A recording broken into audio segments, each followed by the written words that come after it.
Well, we're now joined by Marianne Russon from here in London. She's a technology journalist. Marianne, great to have you on the programme. So we saw Australia implement this ban recently. What's driving this decision now in the UK? What's driving this decision now is a huge amount of unhappiness from parents who feel that the social media networks are responsible for causing a huge amount of quite well-documented psychological harms to children and young people. And they feel that nothing has been done about it for far too long. And given that there has been an under-16 ban in Australia, which Spain actually followed suit in, and 4 of Spain's neighbors, including France, are now actually going through with bills to do something similar and even to do cross-border coordination for such a social media ban.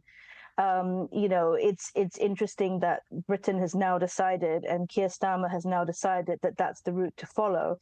But I think in part, one of the reasons why this has come up this week is because Kier Starmer's administration very recently, in the last couple of weeks, they announced that they wanted to force social media companies to prevent children from uploading or receiving sexually explicit images on social media networks. Now, the only way you can do that would be for the social networks to scan every single image that every single user uploads to their messages on any app. And the problem with that is, if you do that, you're enabling government mass surveillance. And also that data will have to be processed by these tech giants who are in the US. And as we know, the Trump administration is now making extraordinary requests of US tech firms. So that then brings in a risk that that data could end up with the US government or the NSA. So these are all bad things that we want to avoid. So I feel that there's been quite a big backlash from the tech industry about that plan to scan imagery in the last 2 weeks. And that's why I feel Kier Starmer has turned around and said, let's just ban it for children and young people. And Mary, if I can ask, where do you stand on this? You're a technology journalist. Because is it a good thing? It's tricky, isn't it? We don't know what do the under-16s say, if at all? Because we hear so much about that they need the protection from awful, harmful content. We cover suicide so much that comes from this, online exploitation. Tell us what you think. So I think it's basically, well, you've asked 2 different questions here. You've asked me what I think and then what children think. I mean, what I think personally, I've been saying on live on air since February, that I felt that this was a foregone conclusion, that eventually the UK government was going to have to go for the straight social media ban. And the reason is because of the huge amount of tech legislative headaches and wormholes they would end up in if they go on the other direction. If we don't do this now, what eventually is going to happen is, if we do any of these other technological able things to try and appease parents, what will happen is we will enable government mass surveillance, we will impinge on citizens' privacy, we will impinge on human rights. These are all areas that we really don't want to go into. And also, if you put in those laws and they are opaque and they are vague, that allows future administrations of governments to do things we really wouldn't like, that would affect the whole of society. So I feel like it's a necessary evil, I guess.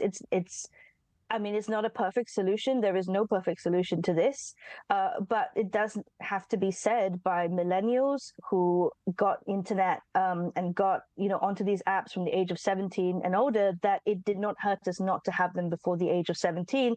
So it is okay for, them to have that. But if you're asking what young people and teenagers think, I would dare say probably quite a lot of them are quite upset right now. But, obviously, I'm sure some of them who have experienced bullying, who have found themselves doom scrolling and being unable to do anything else for hours and hours, might appreciate it. I mean, it's a very subjective, polarizing issue. Yeah, absolutely. And Marianne, what have we learned from Australia's experience? So there's different ways of saying it, right? So I think the Australian government got fed up, and the Australian government has a long history of not liking tech giants, social media networks, particularly. They have had a massive beef with Facebook. So they basically make their rules, but it seems that with their regulations, they put all the onus to do this on the tech companies. And what the tech firms did was they just apparently they produced like some sort of terms and condition agreement for young people's accounts and just made them click the button and say okay. And then after that, didn't bother to do anything to actually police what the children were looking at or make sure that their accounts, you know, that they weren't actually supposed to even have social media accounts. Basically, they've done nothing. And that's what a package on the BBC that was put up yesterday sort of said, is that nothing's actually changed and the children were actually complaining in this video.